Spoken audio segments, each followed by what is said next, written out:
Hi all, I'm Madam Kong.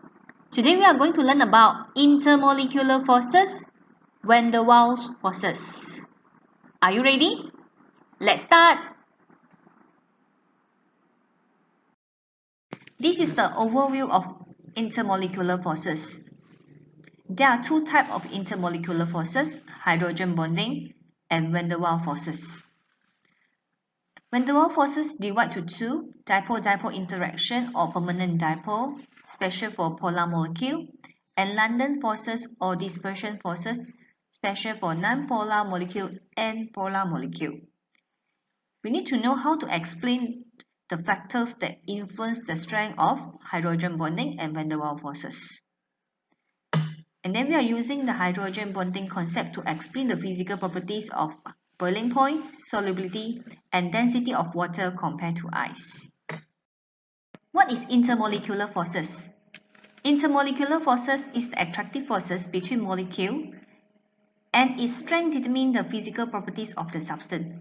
For example, this is hydrochloric acid molecule. The forces between the hydrochloric acid molecule with another hydrochloric acid molecule is intermolecular attraction, which is a weak bonding.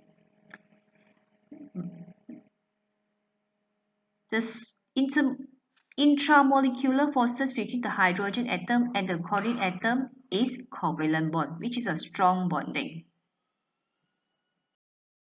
There are two types of intermolecular forces, which are hydrogen bonding and van der Waals forces. If we compare the strength of the intermolecular forces, hydrogen bonding is the strongest one, followed by dipole-dipole interaction, and the weakest one is London dispersion forces. Again, this is the overview of van der Waals forces. It's an attractive forces between a neutral molecule. There are two types of van der Waals forces, dipole-dipole forces and London dispersion forces. Let's look at what is dipole-dipole forces. Dipole-dipole forces is the forces arrived from the attraction of the permanently positive and negative end. In other words, is permanent dipole of a neutral polar molecule. Look at this example, hydrochloric acid molecule. Hydrogen always partially positive, chlorine always partially negative.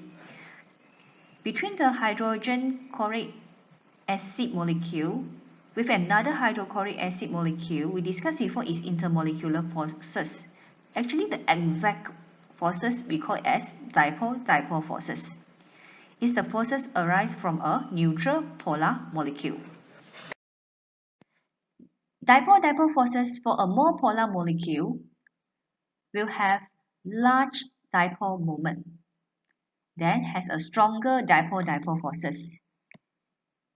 With these strong dipole-dipole forces, more energy is needed to overcome the strong dipole-dipole forces.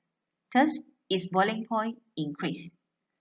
In conclusion, for a more polar molecule, the dipole-dipole forces is stronger and it has higher boiling point. Next, what is London dispersion forces? It's a weak temporary forces of attraction that occur between non-polar molecules. At the same time, it exists in all atoms and molecules.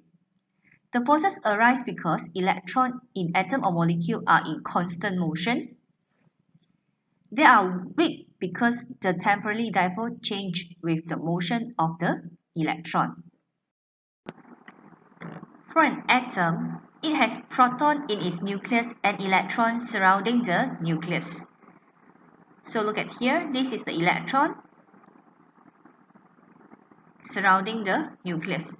On average, the negative charge of the atom is spread evenly around the nucleus. Although the electrons are evenly distributed around the nucleus, but electrons are free to move around the nucleus within the atom or molecule. Due to the free moving of electrons, at any instant, one side of the molecule has higher electron density than the other side. So with higher electron density side is partially negative, automatically another side is low electron density partially positive. Then the atoms or molecule become a small instantaneous or temporary dipole.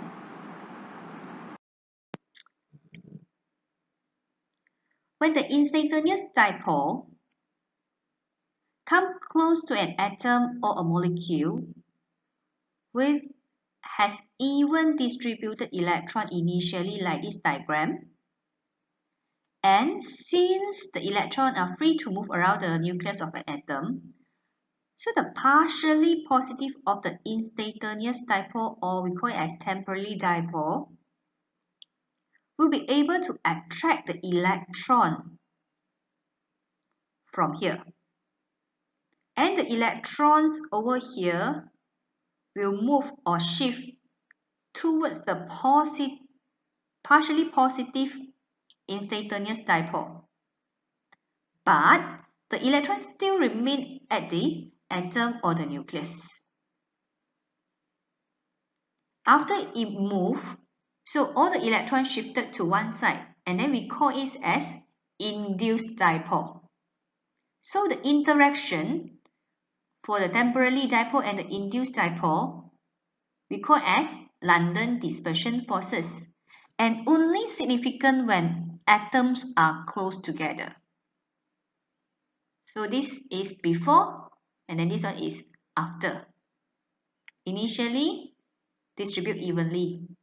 After that, it will induce by the temporary dipole, so all the electrons shifted to one side. Next is the factors which influence van der Waals forces. First, we have to look at the molecular size, followed by molecular shape, and then the last one is molecular polarity. Molecular size. When molecular size increase, the number of electrons increase. The valence electrons are further from the nucleus and can be distorted easily. Thus, the polarizability of the molecule increase. When higher the polarizability, the stronger the van der Waals forces. Next, molecular shape. Normally, long and linear molecule can develop bigger temporary dipole due to the larger surface area of contact, which electrons can move than short and branch one, containing the same number of electrons. So this part is a bit related with organic chemistry. We have to look at the structure of the molecule. So always remember, long and linear molecule can also lie closer together, so give rise to stronger London forces and greater van der Waals forces. The next factor is about molecular polarity. The van der Waals forces between polar molecules are stronger compared to the forces between non-polar molecules with similar molecular mass. That's why dipole-dipole forces is stronger than London dispersion forces. Please don't forget to follow my IG at ChemiCongSL. Subscribe, like and share my YouTube channel, ChemiCongSL. And follow my Facebook, ChemiCongShitli. Hope you all learned something. Thank you.